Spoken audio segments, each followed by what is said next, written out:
Hi, everyone. This is Esateys. And this is Rafael, and welcome back to Relationships Done Different. Great show tonight. You always say that. I do, but this one is especially extra awesome. Our topic today is cheating. Have you ever had the urge? This should be comical. Okay, so your mouth is wide open. It is. Could we not repeat what we did last time and we'll talk about you this time? No. Okay, so a moment of transparency. We're recording this and our puppies really want to be with us. So we're out in our recording studio and they're with us. So if you hear an actual bark or a chewing on the bones in the background, that's what that is. It's our children, our four-legged children. They really love our podcast. They get a lot out of them. Yeah, they do. Okay, so cheating. Have you ever had the urge? Well, have you? Never, not anymore. Yeah. Okay, so I would just like to start by saying one thing. You know, we live in Washington State and out of the big city and whatever. And I personally, as I talked about a lot last time, used to live in New York City and I was in a big law firm, et cetera, et cetera. And I watch the TV show Suits and I watch a lot of other shows from New York. And it's so easy to see how the cheating urge is created just by the environment we live in. That's not an issue out here or an issue for me.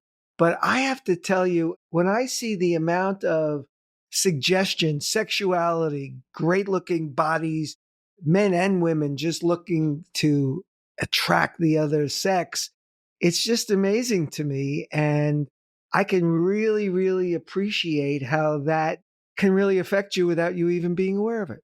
Well, that's a really good point. Although I would beg to differ that being in Washington, somehow that's so different.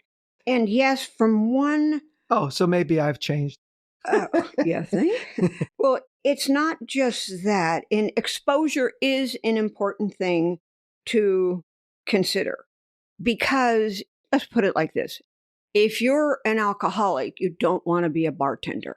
So if you know that you have very high energy around sex, then you know that if you are going to live on the beach in LA or San Diego or somewhere like that, and you're spending your time looking at a lot of bodies that are very exposed, that's going to make it more difficult for you to really deal with what could be a sex addiction and also could be something that people literally become so internally activated by whatever's underlying that they are really activating something that's there. Now, this wouldn't be nearly as challenging if the people that had those issues were awake. But people are basically asleep, unconscious, not aware. And therefore, when these addictions are there, they just act from a very deep-rooted base way. But that's not really where I want to go with this. When we talk about cheating, have you ever had the urge? Let's get right to the bottom core issue. Whenever we are looking for something, quote unquote, over there, it's because we don't feel like we're enough in here. Something outside of ourselves. Absolutely. And it doesn't matter whether you're in relationship and you're thinking of somebody that you want to go sleep with. Even it could be an emotional relationship or a physical relationship. I mean, there's lots of different kinds of what some people will call cheating. That's another subject which we may or may not get into. But for right now, give me an example, Rafael, and then I will give you some insight about that. So just make up some situation. A couple is married, somebody's... Well, I think very typically people who are building a career, and we talked about last week, the subject of our podcast was how sometimes you spend a lot of time in your business and, building a career, building a profession, whatever, and leaving less time at home. So if you have let's take that kind of situation where someone is very engaged in building their career and their profession, and then even more, even to compound it more, where there's children and there's less time for intimacy and connection between the two because the children are an issue. So you have those two kind of things. Is it seems to me is it's a prescription, the urge to cheat. Well, I don't agree with that. And what what a shock. What a shock. Okay. Okay. So the prescription for cheating comes from a feeling of lack and not enough within. Bottom line is that we don't feel like our needs are being met. Now, everybody has very varying changes or differences in the level of what their personal needs are. We all have physical needs, and we all have mental needs and emotional needs and all those other kinds of things. But whenever we're looking out there, then what we're looking for is something that we think we don't have in here. And the bottom line is that never works, because how many affairs have you either been in or seen or experienced, even on TV, that always, virtually always, end up in a complete catastrophe? It is not something that works out well because we're looking for something on a superficial level. Go ahead. So are you saying the reason for this is not the environment, it's not the things that are happening, it's an internal thing? Now, is that what you're saying? Yes, I'm saying first it's an internal thing. Secondly, the environment will activate the experience of emptiness, of vacuum, of not having enough, not being enough, not feeling loved and lovable. And when you see something that looks like it's better, the grass is greener over there, then what'll show up is some comparison starts. Well, look, they are all dressed up and look all this awesomeness. And, we'll use this as a man. And my wife doesn't put on her makeup. She doesn't look good. She's always screaming at the kids, all this kind of stuff. And when you look at those two circumstances, it becomes in an unaware person, it will look like, well, duh, I'm going to go over there where it looks like I'm going to get all the glamour and this wild, crazy sex, and there's no arguments because, of course, what is there to argue about? Because you're not dealing with the kids growing up and the screaming, whatever. Instead, it's just about that moment of having a need, which is usually a need to feel valuable. Affairs occur because people that have affairs don't feel valuable inside. So is that about the fact that the partner is not being attentive, is not being close, is distant, so that they're not getting what they need? Or does it really matter? If someone is empty inside, are they as likely to cheat if their partner is actively trying to be in the relationship, et cetera, et cetera? That was a very convoluted, all kinds of things, but let me try to take that apart. First of all, if you have a partner who is not being attentive to you and you feel that you need that, then the likelihood is that you will start to wander. Now, be really clear here, because a man can be working ever so diligently on his business or his promotion or his whatever. He gets home at 7, 8, 9 o'clock at night. He gets up and goes to work at 8.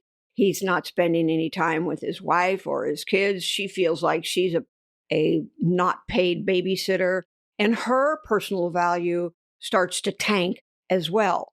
So a woman can start looking for somebody, you've seen it on all the movies, the gardener, the tennis coach, the guy who the pool guy, the pool guy, the person who they meet every day when they take their kids to school, because he happens to be a single dad and he's really caring about the kids, and so he's making time for them and all that. And suddenly she's going, God, this looks a whole lot better.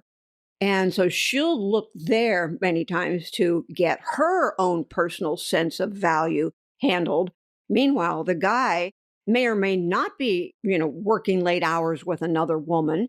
It may be that he's really working on his business, but she's kind of out here in the vacuum. Now, it can also work where the guy is really working with his first intention on building the business for his family and his children, but he's working with somebody who happens to have their need not being met. So they're working and he's just straight arrow, got his blinders on. But after a long enough time, and she's there meeting his emotional and his mental needs, pretty soon there's a depth that occurs. And all of a sudden it's like, well, gosh, maybe I ought to whatever. So the urge comes up, whether he acts on it or not, has so much to do with his own personal sense of fulfillment. How connected is he within himself? How much does he look to others, to other people, to money, to sex, to hobbies, to anything to get his needs met? And if his needs are all met from those things, then what occurs is if one of those needs is not being met, then they're going to start having that urge much more readily than if they are really content within themselves, totally connected to what they're doing, loving the fact that they're building their business, loving their partner, loving their children, whether they have it or not. And that's where their priority is. See, it comes down to priority, but most importantly, it comes down to who are you within? How do you really feel within yourself? That's a really, really big thing because most people have the urge because they don't feel like they are enough and they need something to help them prove that they are more loved and loved. Does that make sense? Yeah, I have two things. One, just to get the record straight, so to speak. Today, you were talking about men going out and working and all of those things and building their career. Well, we're seeing this whole generation now is where women are out in the workforce really doing exactly that. And the distinctions between men and women and their level of testosterone and all of those things are showing that the boundaries are disintegrating. And what has been equally true for men is now equally true for women. So I don't want to leave without saying that we have to look at this from both sides, and because the women could be the working person too. Absolutely. And it could be, and most of the time it is, that they're both working. And if they are not making time for each other and they're not sharing what they're working about and where their passions, where their desires, and any of that kind of stuff is, then they are going to end up drifting apart. Okay, this is a perfect segue. I have a really important question that I'm gonna lay on you right after the break. And that question is, okay, so we have an understanding of why people have the urge. What do we do about it? What can we do about it? So hold that thought. We'll be right back after the break. Enlighten us on all of those things because I can't wait to hear it. So we'll be right back. Okay, we're back. You've now established that the urge to cheat comes from an internal disconnect, an internal unhappiness where something is not being met. Now, what does a couple do about it? Okay. Practical advice. Practical advice. Okay. So, first of all, let's talk about, well, this is kind of practical. It's not about the couple. Why are you laughing? It's not just about the couple. Remember, I'm going to say it because I don't think I can. We really try to be serious, but sometimes it really gets hilarious. I'm very serious. Yes, I don't know why you're laughing. Okay, so go ahead. Okay, so it's not so much about the couple. It's always remembering, my favorite term, relationship is a self-development course. So if you're in a relationship and you're having the urge, if you're in a relationship and you feel like you're becoming distant from your partner, if you're in a relationship and you feel like your needs aren't being met, the first question to ask yourself on your practical level would be, am I communicating with my partner what's going on with me?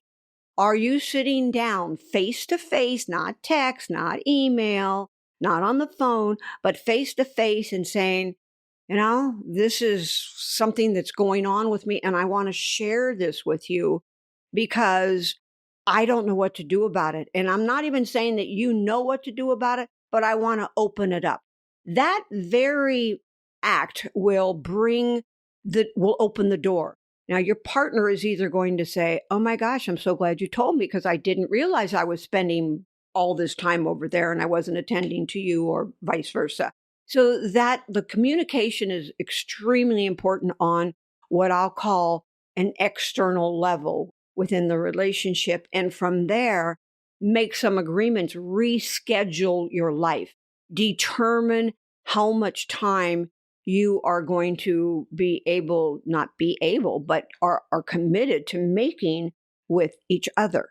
And also schedule it so you realize that you have time to actually sit down and be with each other. What happens is most people, one or both people come home, boom, they turn on the TV. They're not having any connection time because they want to zone out because they've had such a day. And based on that, it's important that you create time to be with each other and be with the family if that part's really important to you. Okay, so I'm hearing that, and communication, great. How do we approach our partner? I mean, if you came to me and said that to me, I think I would probably be devastated, because then I would say, oh, well, maybe I'm not performing sexually. I'm not performing. I'm inadequate. There are things that are, quote, wrong with me. And that could be devastating. So how do we approach our partner with that, with opening this dialogue? The way that you approach someone is to be really in the center, really grounded. And you sit down and say, there's something I have going on inside of me, and I would really like to talk to you about it. So you take responsibility. It's never about the other person, because it's never about the other person.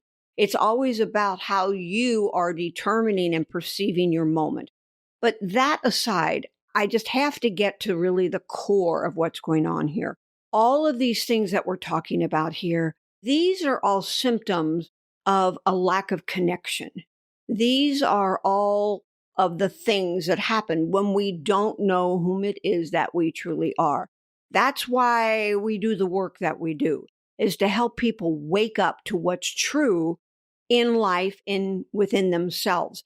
When you have that sense of knowing that the other person is just there to show you pieces of your own insecurities or whatever those may be, then you start realizing that it's a gift, and you get out of your head about any of this, and you look at it as a sign, a signal, a neon sign, a firework blast that is saying, oh my gosh, I need to do more deep work. I need to look inside and see why I'm framing this way, or why am I spending so much time at work, or why am I really even having these urges? All of those things are things that are telling you that your inner needs are not being met. But your inner needs are not about sex or money or any of that. Those are on the side. It's not that you don't have those human needs. But the biggest desire, the biggest core within each and every one of us is to know who we really are. And that means that you're listening to these podcasts. That's a start. Getting some of these programs that we have is another start. Doing retreats or coming to meetups or this is all we do, is to help you see the truth underneath the covers, no pun intended.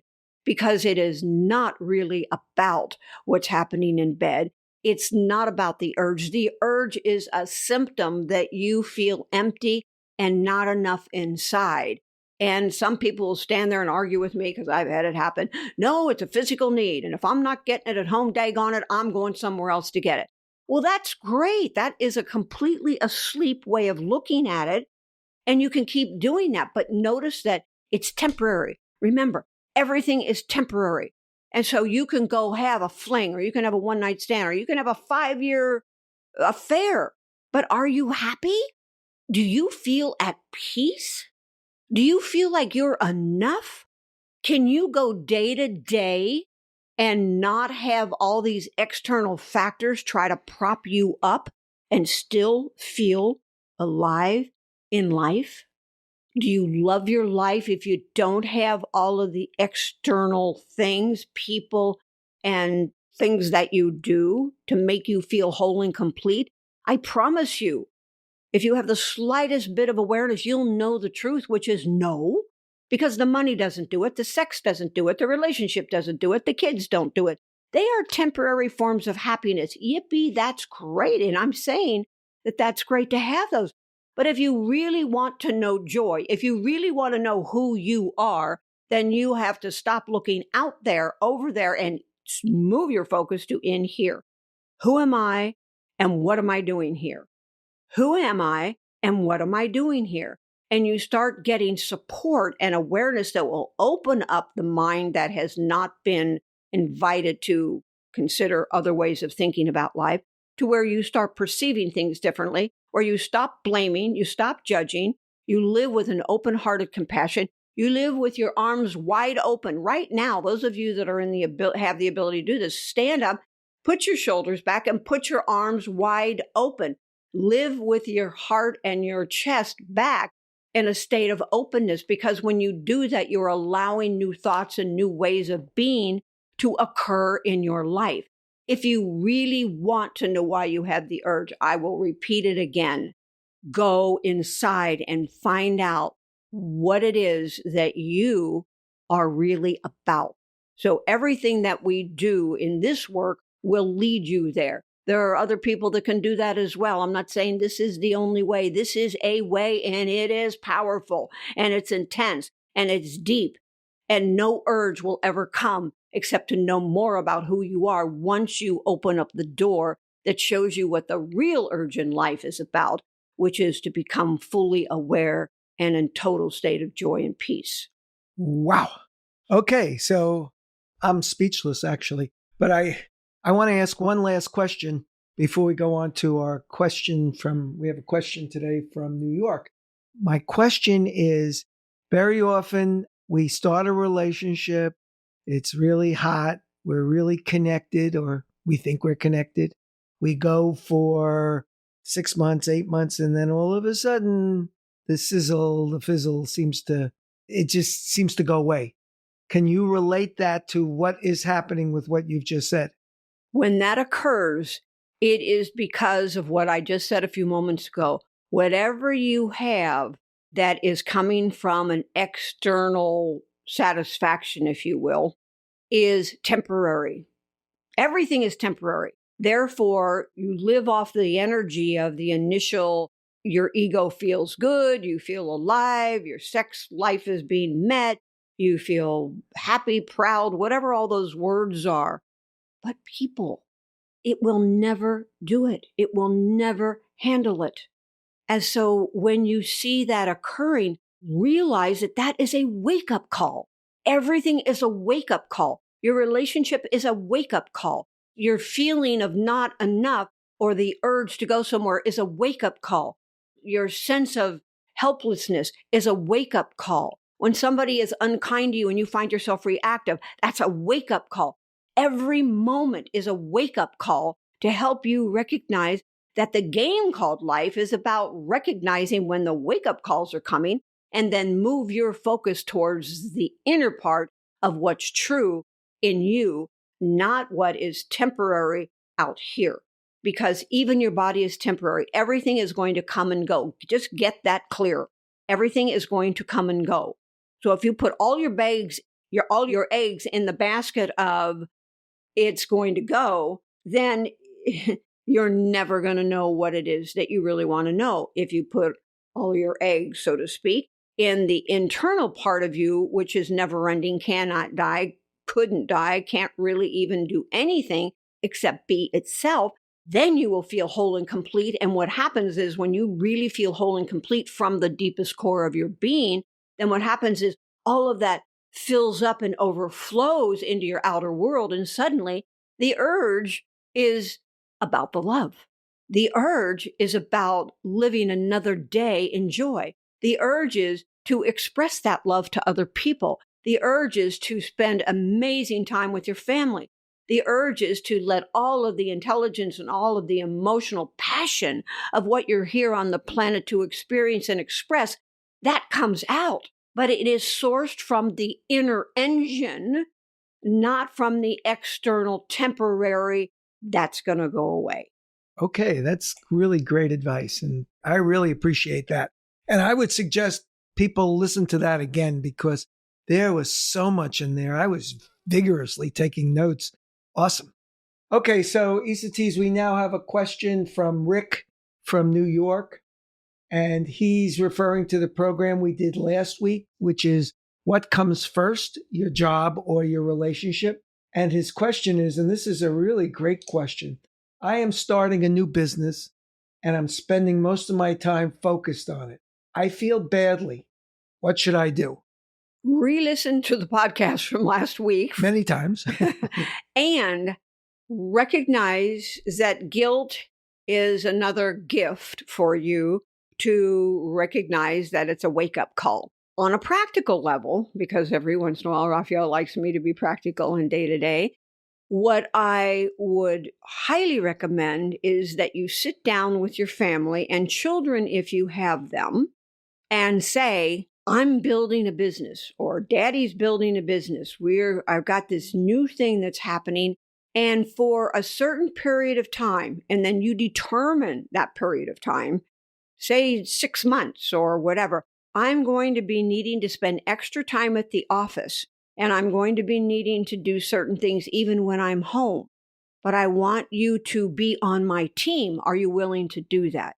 And you, including the wife and the children, being on the team means that you have certain things that are going to help us all build the business. And you can help us all build the business by giving me ideas, by being supportive if I have to come home late, recognizing that I'm always loving you regardless of whether my body is here in the house or whether it's at the office, by talking to me about how you're feeling and letting me know when you just feel like you just need me to go out and play in the yard and throw a ball or whatever it is that you need. Open up the communication with your family. Invite them to speak to you about how they're feeling and what their needs are. And then you determine if you are willing to take some even short period of time to meet those needs. There is a great book called The Year of Yes by Rhonda Shonda Rhimes, and she's the one who wrote Grey's Anatomy and Murder, She Wrote, or not Murder, She Wrote, but whatever it was. I mean, a lot of stuff. This book is kind of like a little autobiography, and it's very powerful. It's very funny, and it's also very well done because she talks about how she became so enthralled in her work and things, that how was she going to take time for her kids, which were extremely important to her. And one of the things that she did is, on the way out the door, like one of her little kids would say, oh, but I need you to be the doggy for me, or whatever it was. And so she would ask herself, do I have like 30 seconds to make my daughter's day? Well, hell yes, I do. And she would get on her knees and bark or whatever it was, whatever the example was. But the bottom line is just little quick vignettes like that will make the world of difference. And the same with your wife or your partner, whomever it is. You make agreements that there's time that you will allocate to that, and let her be in on how you're feeling so she feels like she's a part of your life, even when she's not with you. And see if there are certain things that she could do to be supportive to help the business grow even more. And if she's already working full time and it isn't possible to do that, then take the time to send each other little love notes or little love emails. Take 2 minutes out of your day and send a little message to her to let her know that you're thinking about her. That will make all the difference in the world. And remember that guilt is temporary, and guilt is it's a defeatist way of living. So give it up. So 2 things. First of all, the book that Esateys just mentioned by Shonda Rhimes, we actually give that to retreat participants to listen to read before our retreat. And we found that to be very, very powerful and very, very helpful. And the second thing that I just wanted to mention, when you were talking about sitting down the family, I had this real incredible aha. And what if prior to that meeting, you sat down with your wife, you enroll your wife that your profession, your business, whatever it is a joint venture for the family. It's just not about you.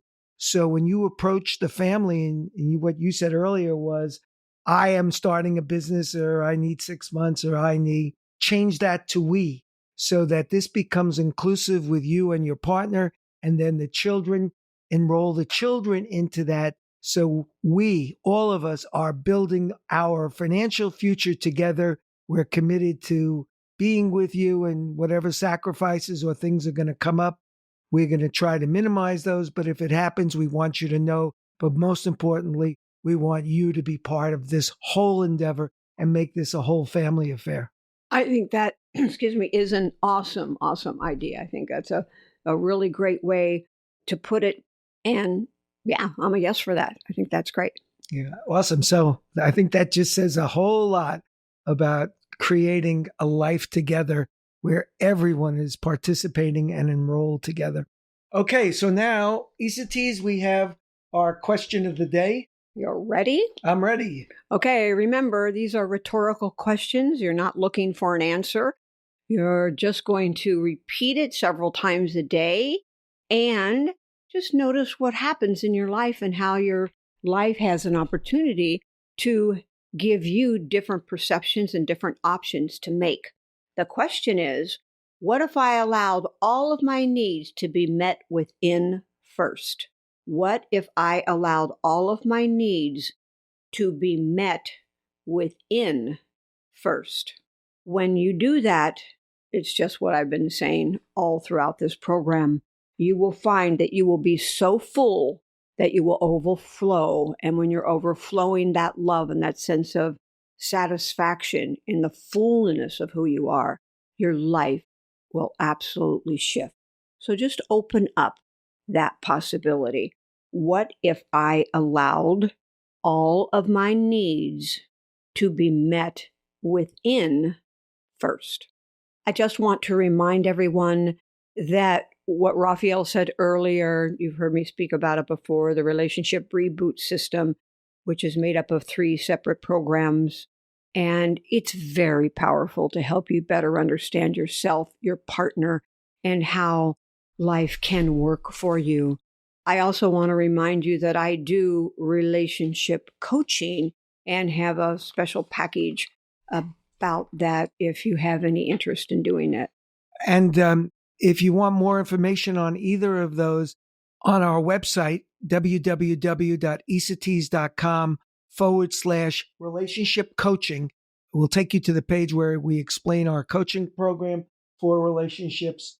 And if you go to esateys.com/relationship help, you will be able to get our free ebook, which will give you some additional insights in how to really make your relationship change and flourish. We're going to wrap it up today. This has been a fun show. Really, really enjoyed being with you. Esateys, any final thoughts?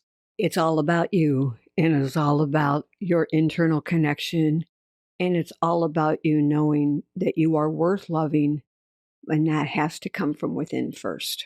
And for me, the biggest takeaway is think inside rather than outside anytime you have an urge that you're uncomfortable with. Yes, remember that the urge is a wake-up call.